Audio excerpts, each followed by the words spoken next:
海根巴瑟姆这个案子是美国司法部有史以来第一案涉嫌外国人腐败案。海根巴瑟姆敢走进中共的驻华盛顿领事馆来勾兑怎么把我遣返，震惊了美国司法界然后呢，尼克拉姆戴维斯还有那个埃利波伊迪拿旧漏，一个海根巴瑟姆7000多万美元，7000万美元一个律师，你想想买奥曼尼普黑斯汀普恒，他怎么会想要几百万的律师费呢？而这两家所都是10几亿美元的营业额，你去想想说在背后的股份、股票什么上市前的内幕交易多了去了，互相掌握着对方一大堆的犯罪证据所以说兄弟姐妹们，这个事儿热闹了这些事儿这些人不拔，对我们中国人，对任何人在美国都是不安全的。如果这件事搞清楚了我们走到全世界都是获得尊重的。就像那个中伦律师所几个律师给我说的，郭先生，这票你干得太漂亮了。不管美国这件事情往下怎么进展，都有人质疑美国的 trustee 系统，都有人质疑美国的法律律师事务所和司法部之间高官员互相来任职的关系，而且一定会引起美国议院参众议院和未来的各个白宫之间高度重视，甚至是政治较量当中的工具。到底有多少美国的法律系统和中共之间有着所谓的蓝金黄关系，意义之深远我相信你们都能看明白了。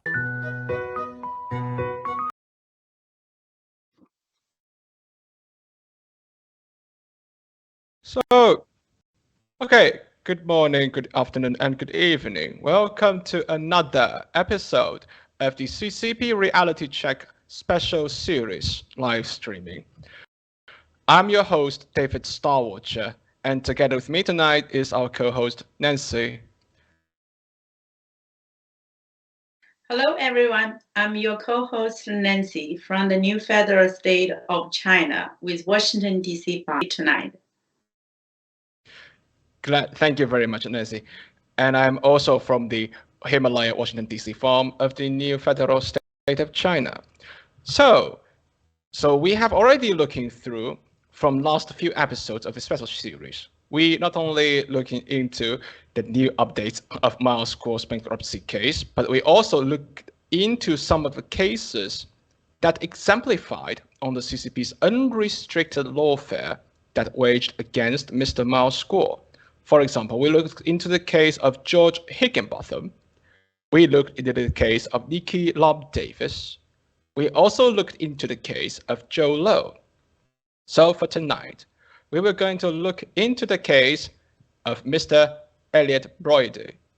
So without further ado, we will start our tonight's exploration and to looking down into the rabbit hole about the case of Elliot Broidy to see how the CCP, the United States judicial system. But before that, we have to show everyone a disclaimer. This video is for educational and informative purposes only. We are dedicated to share with you what is really happening in China and to try our best to verify information used. We highly value your independent research, critical thinking, and comments from the CCP Reality Check team. So now we hereby begin. So for today, the main title is still How the CCP Infiltrates the US Judicial System. But before we start, we would like to remind our audiences that there's actually a website link that is available here for everyone who is interested in the case of Elliot Broidy to looking into the case for themselves and to find some of the documents that are being used here.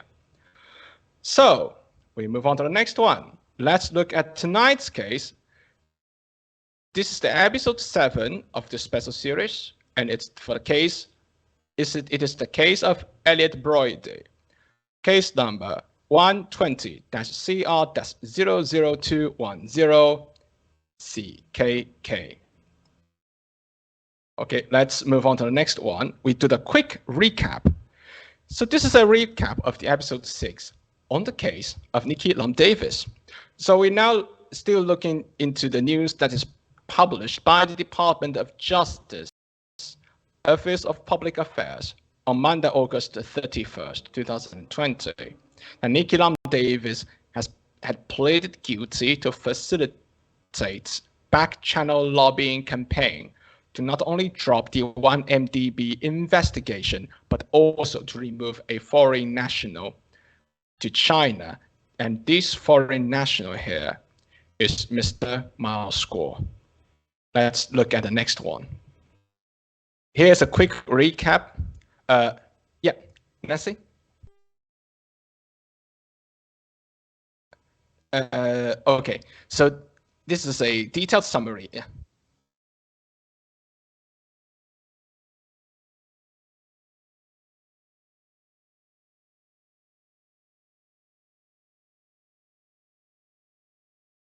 It really, in this paragraph, it shows connection from the Lakeland Davis and few other episodes to the case of Elliot Broidy, right? So as we can see from these paragraph, the foreign national A is Zhou, PRC Minister A is Li Junsun, and person B is Elliot Broidy, which is the key figure we wanted to highlight his case tonight.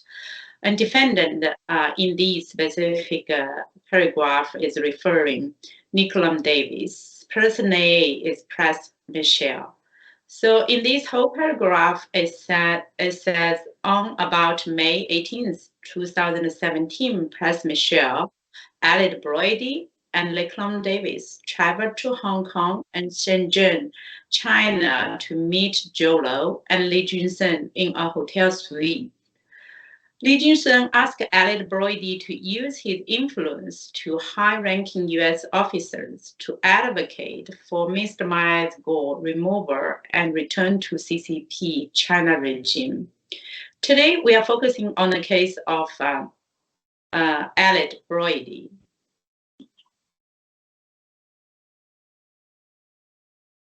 We are now moving on to really looking into the case of Elliot Broidy. So we are still going to review the details that is being ignored or saying underreported by the MSM. And the CCP had influenced the United States Department of Justice and its officials to be a part of the unrestricted lawfare against Mr. Mao's score. So last episode, we talked about Zhou. So tonight we are going to look into the case of Elliot Broidy. Let's move on. Okay, so let's stay in this picture for a while.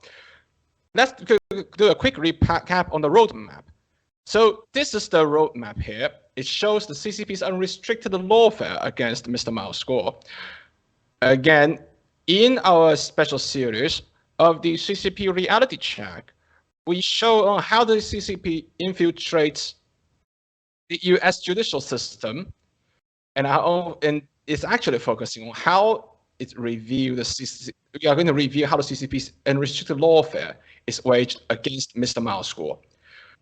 So we would like to clarify, we do not attack any specific person. And also, we have reviewed the case of George Higginbotham, Nicholas Davis, Zhou, and for today, we are going to look into the case of Mr. Elliot Broidy. So now, let's continue to the next one.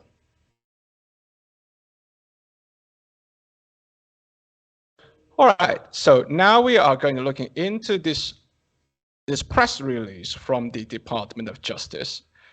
Again, this says here that Elliot Broidy pleaded guilty for facilitating back-channel lobbying campaign to not only drop the 1MDB investigation, but also seeking the removal of a foreign national to China. And again, this foreign national here is Mr. Mao's score. So we are going to look into the next one, which is it's something called the Statement of Offense.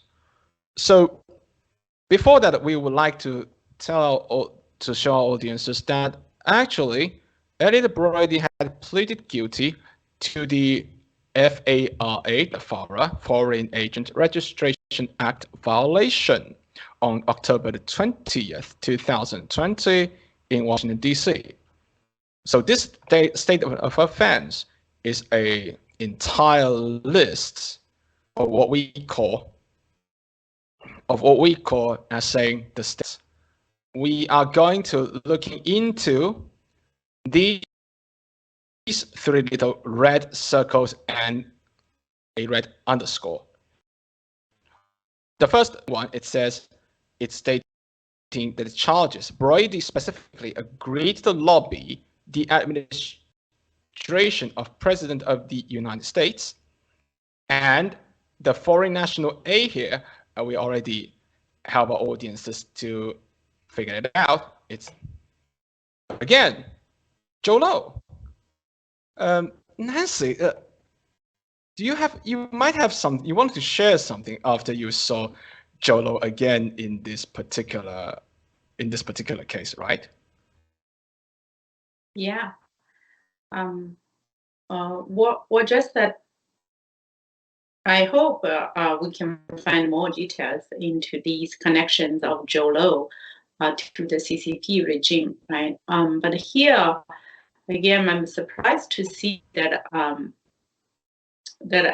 Lakeland Davis, a businesswoman, is influencing, working with the DOJ member and government officials. And how could a DOJ member and a government official would be convinced and sided with CCP regime, attempt not only to work on the one MVD case, but then also, as we highlighted here, attempted to send Mr. Miles Gore back to China. Well, that's indeed very surprising. That's a very good point. So, what we're going to do now, we are going to looking into the next one. Okay, so in this particular slide, the reason why we put a big red rectangle around the entire section is because of this whole paragraph for you, so you don't have to look into these smaller imprints. It says, during the approximate period, Broidy, Davis, from Ms. Nicolom Davis, and person A, of whom is Pras Michelle, also agreed to lobby the administration and the DOJ to arrange for the removal and return of People's Republic of China, National A. And this National A here is Miles Gore, a citizen of the PRC, living in the United States on behalf of foreign national A. This involved, among other things, advocating for meetings between PRC Minister A and United States government officials. Here, to Broidy, Davis, and person A were ultimately unsuccessful. So now I would like our viewers to pay really some close attention to something, but there's a very interesting detail. We now all know that foreign national A here means Joe Low. But you also see here that saying Broidy, Davis, and person A agreed to lobby the administration and the DOJ to arrange for the removal of and return of Mr. Miles Gore back to the CCP regime on behalf of someone no other Low. And that's a big question here. I mean, this is already a big question here. Move on.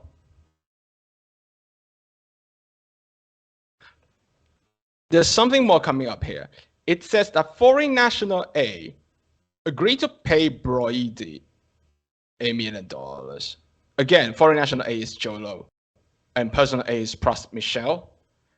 And also, Broidy and Davis agreed that Broidy would pay Davis a percentage of what Broidy received. Person A told Broidy and Davis that person A's friend Higginbotham, a DOJ attorney, was verifying the legitimacy of the funds. Broidy never met or spoke with Higginbotham. So, Nancy, I mean, I saw that there's so many things going on. Number one, Joe Low, a Malaysian citizen, but involved in something that is being done by the CCP. And now we saw there's money connections between them. So, Nancy, I think, do you have anything that you want to share to help all of us to try to clear what is going on here? Nancy? Yeah, it is understandable Jolo, as a Malaysian, is connected to the one MBD, but why would he agree to pay Broidy to have Mr. Mike Gore removed back to China? As we all know, Mr. Mike Gore is the #1 enemy to the CCP regime, but he has no connection with Jolo at all, right? Yeah. And also, if you look at the money Jolo had paid to Broidy, right here, there's the 8 million mentioned as a retainer, and it read to me, and this is not all Broidy received from Jolo for his doing. That's a lot of money. And then the money somehow explained why the DOJ members and then the government officials are partnering with Jolo, which connected back to the CCP regime. Yeah, I mean, so Nancy, thank you very much for your sharing. But I would say that it's still very fast, it's still very surprising to know a Malaysian citizen is getting involved into something that's into some of the a plan or some even a illegitimate plan of the CCP of trying to removing someone who is removing Mr. Miles Gore. And this is something still intriguing to a lot of people. Let's move on to take a look. So let's see what's going on here. This is the underscored part here. It says, during the meeting or shortly thereafter, Nikki Lam Davis and Elliot Broidy discussed the possibility of assisting in getting PRC National A, of whom is Miles Gore, removed from the United States. It's not only here, let's continue to see there's something more coming up. It says in this part, it says that Broidy travels to PRC, travels to Hong Kong to meet again with Joe Low and with Lee Jun-sun, the then Vice Minister of the Ministry of Public Security. For what? Elliot Broidy goes there to meet them to discuss the removal of Mr. Miles Gore from the United States. And also that in what kind of factors he is trying to do, what Elliot Broidy is trying to do here is he's trying to using the return of some of Americans to try to negotiate the removal of Mr. Miles Gore, someone who is determined to take down the CCP regime.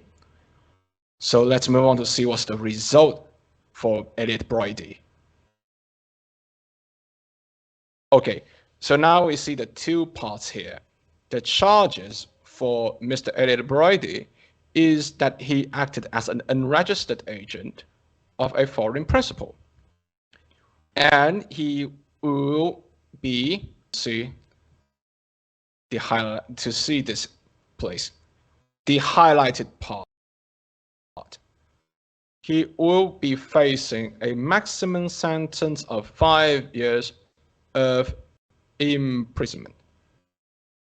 So that is what he's about to face. Of course, we know that, of course, we cannot speak too much of something outside of the case of Elliot Broidy, but this is what he's about to face at the time when he pleaded guilty for what he has his violation of the FARA. So now let's continue to take a look some other details. So in total, Broidy was paid $9 million.